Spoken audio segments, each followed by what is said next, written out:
everybody, I'm Kimberly Turner from cookingwithkimberly.com, and my mom is on the show today, Ingrid Turner. Hi. And we're baking today. We're making Grandma Kasper's farmer sausage buns. Now, this we is a family tradition, right? We make those beautiful German Zwieback buns. If you haven't checked out our recipe and our show for that, make sure you do. And this is going to be the same kind of dough, but we put inside a beautiful Mennonite farmer sausage. It's a smoked pork sausage. And that's how we're rolling. They're really basic, but you know, I was thinking the other night what my very favorite thing is that my mommy makes for me, and that is these sausage buns. Mom would make the sausage buns, and then when you run out of sausage, you make more Zwieback. So everyone would be running to the kitchen and sneaking down there in the middle of the night and grabbing sausage buns. And then I realized that Mom started putting them in the freezer right away. So I would go down and I'd sneak them out of the freezer, and no one knew that the stash was there. Anyhow, this is how you make it, and I'm so glad Mom's on the show today to show me how to do this traditional bun that we eat in our family. Okay, first of all, the sausage that we're using is a farmer sausage. It's made in Kitchener, and by Detweilers. By Detweilers, yes. Make sure you check out the review for that. Yes, they have wonderful sausage, and I believe they bring it to the market in St. Catharines. And I'm not sure about Niagara Falls outdoor market. But I'm not sure. We got it at Harvest Barn Country Market. Yes, we did. And there's 2 locations. One is in Niagara on the Lake, and one is in St. Catharines. And if you're not in Southern Ontario, I apologize for that. You can check them out at harvestbarn.ca. So I've put we had the sausage in the freezer, so I've boiled it. And when I take it out of the water, I will just kind of drain it and cut it up into little segments about 1/2 inch wide. Yeah, about 1/2 inch or so, maybe a little less. Okay, so first things first, what are we doing? We're going to make the dough. Okay. So to start with, I'll show you what I'm going to do. We're going to put 1/2 cup of warm water into a bowl, and then we're going to add the yeast and sugar to it. So I'll just get it for you. 1/2 cup of warm water, and we're going to dissolve some sugar in that. How much sugar? There's 2.5 tablespoons of sugar that go into the whole recipe. For this, I'm going to use about 1/2 of it. Okay. The rest will go into the dough with the dough. Okay. Okay, we don't need that now. And I'm just going to stir it around till the sugar dissolves. Now the water is warm-ish. It's not hot. It's not lukewarm. It's warm. It's just, yes, tepid. Like you would have water for a baby. You test it on the inside of your wrist to make sure that it's not too hot. Now the reason why we're putting the sugar in right now is because it's going to feed the yeast, and the yeast is alive, and we want it to proof and grow, and so that's the whole point. You need to feed it because it's hungry. 2.5 tablespoons of yeast, traditional yeast. Now we use Fleischmann's. That just happens to be the kind that we particularly like. That's the one I like. So Mom's just swirling it around to make sure it's underwater and everything's touching water. And I'll show this to you. It's just going to sit for a little while, and you're going to see, this is a good way to test your yeast to see if it's actually alive or not. If it just sits there and it doesn't actually do anything, then it's probably dead. If it sits there and it starts blooming and it starts foaming sort of on the top, then you know it is active and it's all is well. But this will cool off very quickly, so I put it into a large bowl of very warm water. Just to make sure it stays warm. To make sure it stays warm. Okay. Just cover it with a tea towel, all is well. We just have it in the sink, so we don't need to show that to you. We need 5 cups of milk. What kind of milk is this? This is just 1% or 2%, I'm not sure. Okay, do you want me to put it in the Mikey? Yes, put it for 5 minutes. Now we're going to either scald it, we're going to scald it either in the microwave or on the stove top. And we just do it in the microwave for ease of use. Yes. And it's best if we can do it in a measuring cup because it has a nice handle on it. It gets mighty hot. Okay, so you're not boiling the water. You don't want it to boil. You want it to come as close as you possibly can to boiling. And then you take it out. Okay. Yep. So now, what I'm going to do here is, first of all, I'm going to put the rest of the sugar in this bowl. Okay. So you can do this by hand as well, but it's just a lot easier, you know, to do it in your mixer. Yeah. We have 1.5 cups of shortening and butter. I use about 1/4 cup of butter in there, and the rest is shortening. Okay. So you need 1.5 cups of the grease of some kind. Okay. Not oil.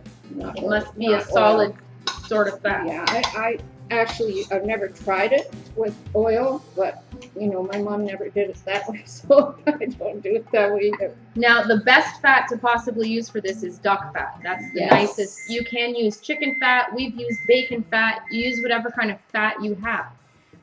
But if you don't have any other kinds of fats, butter and shortening always works well. Right. Yes, duck fat is the very best. It gives such a good flavor. And it nice sheen and everything just Right. seems to be so delicious and perfect. Right. I think the milk is done. Yeah. So I'm going to just give this a little whiz here. Just to before I soften it put up. the milk in. We have 2.5 tablespoons of salt. Okay. Plain granulated salt. Yes, Table salt. Just put some in there. And then I'm going to pour the water in. The milk. So the milk goes in slowly but surely. You don't want to make a huge mess. No. But it will melt that shortening and the butter because it's quite warm. Okay. I usually do a full recipe. Sometimes I do half a recipe, but when I do a full recipe, like I'm going to do today, when I get the basic sponge of the dough mixed, I divide it in half and then finish each half in a bowl. I have another bowl just like this. The mix master bowl will hold 12 cups of flour and all this milk. So Plus it's harder on the machine. yeah, it's really hard on the machine. So we're going to get the sponge ready and we'll show you that. So yeah. Okay, all the milk is in and it started to melt and soften the shortening and the butter. Okay, so we're just waiting for it to finish melting in there and you'll see us right back. Okay, so I've measured out about 10 cups of flour. I think that's about what I'm going to need. So I have 5 cups of all-purpose flour and 5 cups of bread flour. Okay. And so I just alternate them as I add them to the milk. Now you can do it with all of one or the other or mixtures. You can, yes, you can. Actually, if you use all bread flour, it gets, I know we're looking for something light, but it gets like almost a crust on the outside if you use straight bread flour. Yeah. So I just prefer to do this. But I've seen you use just all-purpose before without the bread flour too. Yeah. If I don't have bread flour in the house, it's fine with all-purpose. We've even made it with whole wheat flour before. Yeah, we have. Okay, so I'll put 2 of this and 2 of those. So 4 cups are in. We're just going to mix it through nice and slow. Don't turn it on way high. You're going to blow all your flour out. Flour everywhere. You'll be so mad at us. Don't do that. Turn it on nice and low. Just let it absorb in there. And I forgot to tell you, everything should be at room temperature. With your milk, of course, it gets hot. But the eggs should be at room temperature. The flour should not be stored in your freezer and then used straight out of the freezer. I know a lot of people like to keep their flour in the fridge or in the freezer. Well, it keeps your flour better longer. Yep. So just take it out and let it come down to room temperature first. The dough, you want it to be nice and elastic. Yes. So, and continue adding flour a couple cups at a time until it's all absorbed the exact same way. Right. So we'll see you as soon as we have all this incorporated. Okay. The batter has reached what you would refer to as the sponge stage. It's just a little thicker than pancake batter. Okay, I'm going to show them a little bit on the spoon just to show them. And it can almost floop off, but it's holding still. It's a little bit sticky. That's what it looks like, okay? Hopefully you can see that. So we have not added all of the flour. This flour is still here. What's that about? Probably two, maybe 3 cups. I'm not still sure. left. Oh yes. So we're just guesstimating. At this stage, it's easy to mix in the yeast. It's wet, and the eggs. If it's too thick, they won't incorporate well. Okay. So it has. So to that's still why we be stopped quite this. liquid. That's why So- we stopped this. Yeah. Okay. So I'm going to add the eggs in, 2 eggs. And you know, you can make this without the eggs if you prefer. So I've made it both ways. Today I'm doing it this way. Now our yeast has proof. Look at that. That's how you know it's proofed and it's alive. It's all foamy and fluffed up, and we're ready to get moving. Make sure you're using a spatula to get all of that yeast out. Now, if you don't have one of these great machines, make sure you check out our store at shop.cookingwithkimberly.com, and you can get one just like this and another model as well. Okay, so at this point, and from this point forward, you have to realize that these measurements will never be exact, and they will never be the same. Each time it's different. Yes, because it just depends on the amount of flour, bread flour to all-purpose flour. It depends on the brands of flour. Sometimes it depends on what the weather is like. So I calculated I might need 10 cups. I may need more. And I'll show you what it should look like when it's done. So at least when you reach that point, you'll know. Okay. Okay. So I put the yeast in and the eggs, and we're going to just stir that in. Okay, go slow and mix it in. Yeah. Okay, you're just looking to mix it thoroughly. Just making sure that all the stuff on the sides is, that there's no wet, dry flour in there yet. Okay. So everything is wet. I'm just going to dump the rest of this in. No, I'm adding more flour, the rest of some of the flour. Okay, you can really see that it's starting to get a lot thicker at this point. It's nearly pulling off the sides of the bowl, nearly. Yeah, they got to be patient. This takes time, even with the mix master. Okay, I'm going to divide this now between the two bowls. Okay, and you're just going to scoop it. Yeah, I'm going to scoop it. So it should be scoopable. So it's half and half. Let me show them what it looks like right now. It looks like a dumpling batter or something of that nature, doesn't it? Maybe like fritters. It smells very yeasty and delicious. If I do this, maybe you can scoop it in there. That'll be better. So you see the texture of it. It's very sticky and quite dense. Okay, so this is going to set aside for a moment while Mom finishes off the first bowl. Can you cover that up? Okay. Yes, I always cover the dough up if it's sitting. So cover it with a linen tea towel. Okay, so I need to add more flour, probably another 2 cups at least. Okay, so just going to turn this out onto the pastry sheet. Or you could just do it on your countertop. Yeah, you can do it on the countertop. And this is just the first half. Yeah. You can see about what consistency it is too. Yeah. It's very elastic and it's very wet yet, so we have to work some flour into that. So a bit at a time. Yeah. Just grab it and bring it towards yourself and roll it. Fold it in and roll it. Press down.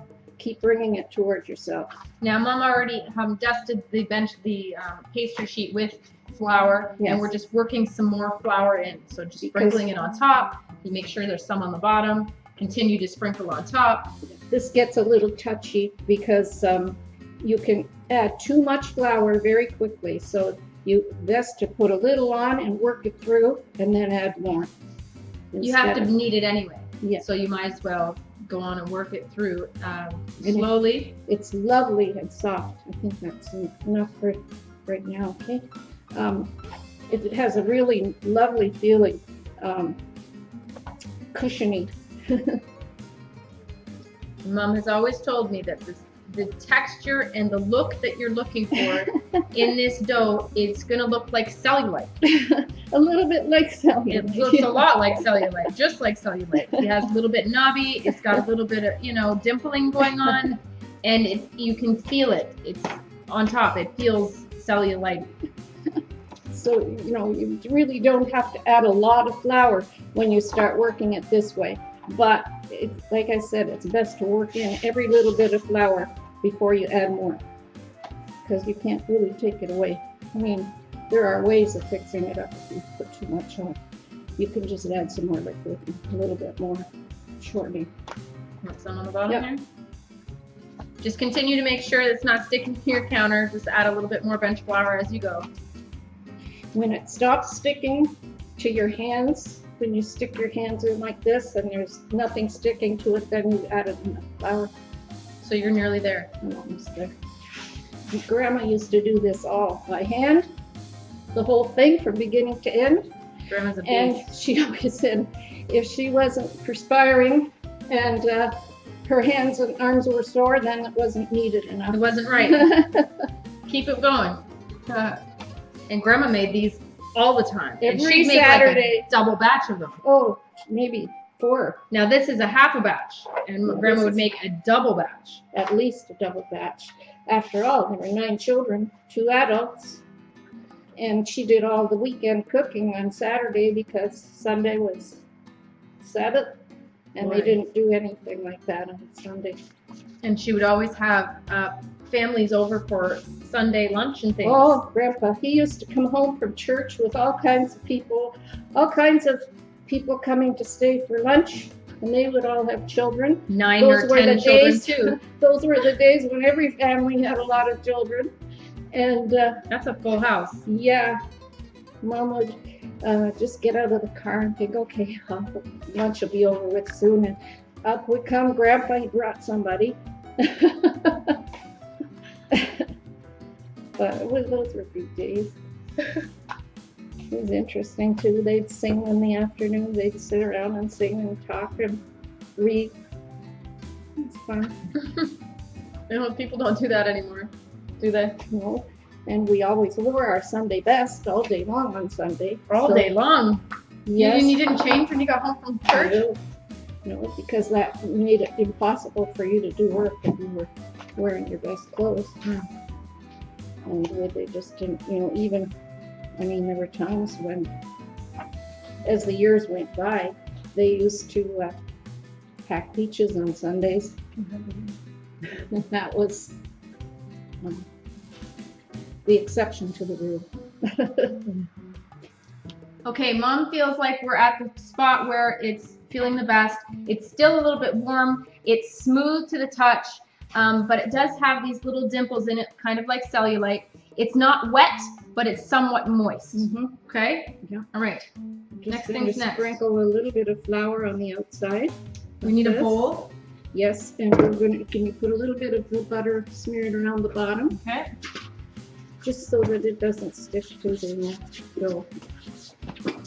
Now this needs to be set aside and proofed. Risen, it needs to rise. So into the bowl. Yep, into the bowl. I put some plastic wrap on. Keep all that warmth in there as well as we can. Cover it with a little tea A towel. linen tea towel, Yes, not the one. fuzzy kind. Yeah, no lint. We don't want any lint on it.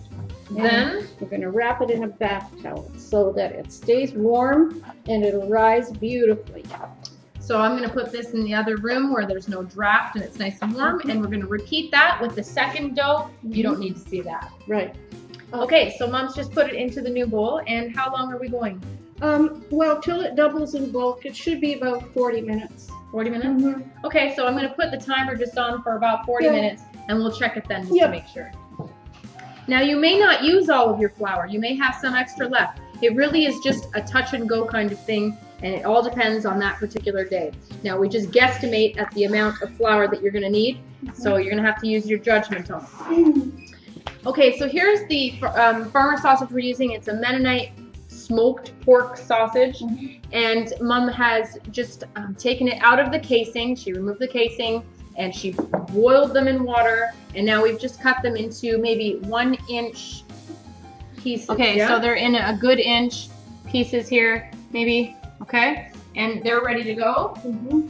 We're just awaiting our dough to double in bulk. And what do you want to say? When they're cooking the sausage, if you're getting it out of the freezer, make sure that it's partially frozen when you want to remove the casings, because if it's all thawed out, all the meat will come off with the casing. So you have to have the sausage frozen, run it under the tap, make a slit lengthwise, and just pull the casing off. Works great. But if you've got it already thawed out, put it back in the freezer and let it freeze up, because you'll never get the casing off. No, and you don't want it ground. You want nice Well, you lose pieces. half of the meat. Right. So Right. What Yeah. I mean, on purpose, we're trying to get a chunk of sausage, not ground sausage all mixed in. Yeah.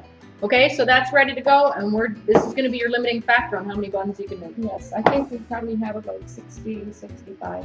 Awesome. This is the best sausage ever. It's so good. So good. Anyhow, you'll see us done. Okay, so this is about doubled in size, in bulk. As you can see, it's really blown up. And we're just taking the plastic off and the towel. Right. And we're going to get ready for our buns. Okay, so Mom's going to form these buns. And these cookie sheets are going to be ungreased. So she's just grabbing a hunk of dough and pinching it off. And in between, we cover it back up so it doesn't dry out and doesn't get cooled and it doesn't lose its volume. And what I'll do is I'll pinch off about 10 of these at a time, I guess. And they're what, 2 inches? Probably. Probably about the size of a golf ball, maybe a little bit tiny bit bigger, tiny. And it's so easy to just pinch them off like that. So Mom's just grabbing the dough and squeezing it through her forefinger and her thumb. Show them a little closer. Yep. Just like that. Press into the dough and out comes your little ball. And pinch it up. So you're going to get a manageable amount ready, maybe 10 to 12. And now we're going to fill them. Okay, so what I'm going to do is just give them a little pat with just ever so little bit of bench flour on the bottom. Just a little tiny bit, like hard to even see it. Okay, so then you're going to flatten it out sort of like a tortilla-ish. Put a sausage in the middle and pinch the bottom. All around. So I'm going to show you. So you're just going to flatten your little dough balls. Grab yourself some sausage, put it in the center, and pinch it all around the edges, around it, and the bottom, pinch it shut. Then you're just going to sit it on your baking sheet just like that. They're really simple. So it's just like a little package in. Pull all the seams together, pinch them on the bottom, and there you go. Make sure that you close the bottom up so that all the juice from the sausage doesn't run out. Nice little dumplings almost, little packages. This dough is nice and fluffy. Oh, yes. So it doesn't stick to your fingers at all, no. But it's still moist enough that it's going to be so delicious. And so we're just going to repeat that, and we're going to fill up our baking trays with, is it, you know, 3 by 5? 3, yeah. So these will be 3 by 5, and we're just going to continue to do them until we've used all our dough and our sausage. Okay, so we have one of our baking sheets ready with these beautiful fluffy buns. The dough is very elastic and pliable. It's really easy to stretch it around your sausage. Now what we're going to do is just cover it again with another linen tea towel because we don't want it to get cold or drafty. We're going to set it over on the side and let this double in bulk again. It's going to take probably about 30 minutes to do so. Yeah. Okay, well, we've ran out of sausage at this point, and we still have more dough. So this is what you do with the extra dough. Mom is going to make just to fill in the rest of this one tray, which we need one more. We're just going to, same size. Yes, to keep them all the same size. The next trays are going to be slightly different shape. That's how we do it. But this one is just going to be covered in simple sugar. And she's just putting it there so it'll be somewhat of like a little dessert bun. Right? So this gets covered up, and then Mom's going to show you how to make a spivak. An ungreased cookie sheet again. She's going to pinch off some dough just like she did earlier. Okay, so these will be my bottoms. They're going to be a 2-tiered bun. The bottom is slightly larger than the top. She puts it on top, and we just pinch it or poke it just in the center, just to keep it in the center. So they are like kind of like little mushrooms, sort of. Okay, so we're going to do the same thing. We're going to do them 5 by 3, just like we did the other ones. And this is simply just to use the rest of your dough. You sure don't want to waste it. So we make, these are called spivak. You can also check out our recipe just to how to make spivak. It should be at the bottom of your screen, and that's a really good recipe too. Sometimes that's all we make. We don't make any sausage buns. We just make a whole bunch of spivak. Yeah, well, the sausage isn't always available, but now we found an outlet that does have it all the time. So we'll be making it. Wow, absolutely. All right. Okay, so these guys have doubled in size again, and that's what they look like. And our oven is preheated to what, Mom? I preheated to 425, but by the time you open the oven and get them in, it comes down to 400. Okay. So 400 for 5 minutes, and then 350. On convection. Yeah. Okay, so 400 for 5 minutes on convection. And then down to 350. 350. For 10 to 15 minutes, just depending on what happens. Until they're golden brown. Yep. They're so light and fluffy, and you want to hurry right now because you don't want them to collapse. Right. Because we've been covering and uncovering. I don't usually do 2 pans at a time, but we're going to do that today. Oh, really? Yeah, we have lots of them. We actually made about 75 sausage buns. Mm-hmm. And how many zwieback did we get? About 2 dozen. 2 dozen zwieback as well. So it's really, usually our limiting factor is our sausage. And we used 8 links of Detweiler's pork sausage today. Mm-hmm. So anyway, into the oven they go, 5 minutes. And when we're going to turn it down, cook it or bake it at 350 degrees for another 10 to 15 minutes. Yeah. Okay? Golden brown is what we're looking for. Okay, these guys are done. Look how gorgeous these are. Unreal. They're so fluffy today, Mom. Look at that. They're so big. They're really, really nice. Beautiful. Okay, so they're ready to come off of their cookie sheets here immediately onto a cooling rack. And just as soon as you can stand it, you can get yourself one of these sausage buns and try them. They're super hot, but sometimes you just can't wait because they are that good. They smell so awesome. Everybody's so hungry because we've been smelling them. Look how perfect they are on the bottom. That's a beautiful bun. Look at this. And then the bottom. Oh, they're so nice. Mom, this is a beautiful. This is a beautiful dough today. Yes. Yes, it's never quite the same, but it's always good. They're so smooth, aren't they? Mm-hmm. They're lovely. Well, they were rising. You have to give them plenty of time to rise. If they don't go through those 2 risings, having lots of time, you can't rush it. It just won't work for you if you rush it. So that's the whole story in a nutshell. So we're gonna try these in a second when they're a little bit cooler, and you can see how delicious they're gonna be. It's time to try them. Is it good, Mommy? Oh, they're awesome. They're light as air. Mm-hmm. The buns are light as air. Yeah. Sausage just has a little bit of the juice coming out into the bun. So good. I still like to put a Me little bit too. of butter. I already did. Either on the top or inside. Sure. They're really delicious.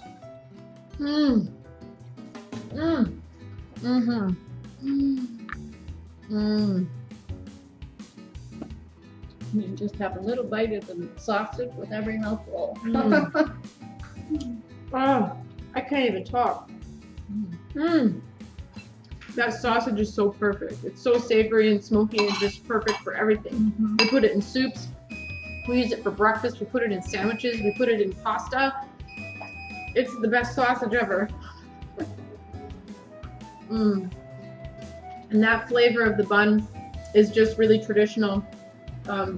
It's a German Russian sort of dough, is it not? Zwieback would be German Russian area, and this is what we eat. So it's nice to use the same dough in the sausage buns. So good. This is my favorite thing you ever made me. Okay, so Mom's just gonna put them in a great big bowl, and we just because we have more time. Right. We save it in with a tea towel just like that, and that's how we store it for the next. It'll be gone like by tomorrow. They'll probably all be gone. Not even funny. It's gonna be a midnight snack tonight for me. I know that. So I'm sure I'll meet Mom in the kitchen in the middle of the night. Anyhow, that's how you make them. That's how you make these beautiful sausage buns. They're farmers' sausage buns. Grandma Kasper's. Thank you, Grandma. What a great recipe she passed down to us. Man, it'd be nice to have her here with us today. Oh, sure would. She'd be impressed with your sausage buns today. Thanks, Mom. Well, you can see where you would have done a lot of work for nothing if you didn't allow everything to rise in between properly and, you know, really double and bulk. No fooling around. Because it gets so smooth once they rise so big like that. These buns are really good. They're so good. They might be your best ones ever. So good. So that's how you make sausage buns. They're the bomb. Mom's the bomb. Thank you, Mom. Welcome. Make sure you check out Mom's Pleasure. website at ingridturnertoday.com. Follow me on Twitter at Cooking with Kim E with a capital E. Like the fan page at facebook.com/cookingwithkimberly. My shows are on ifood.tv/cookingwithkimberly and youtube.com/cookingwithkimberly. And my site is cookingwithkimberly.com. That's it, that's all. Be a champion in your kitchen and eat deliciously. Bye. Bye-bye.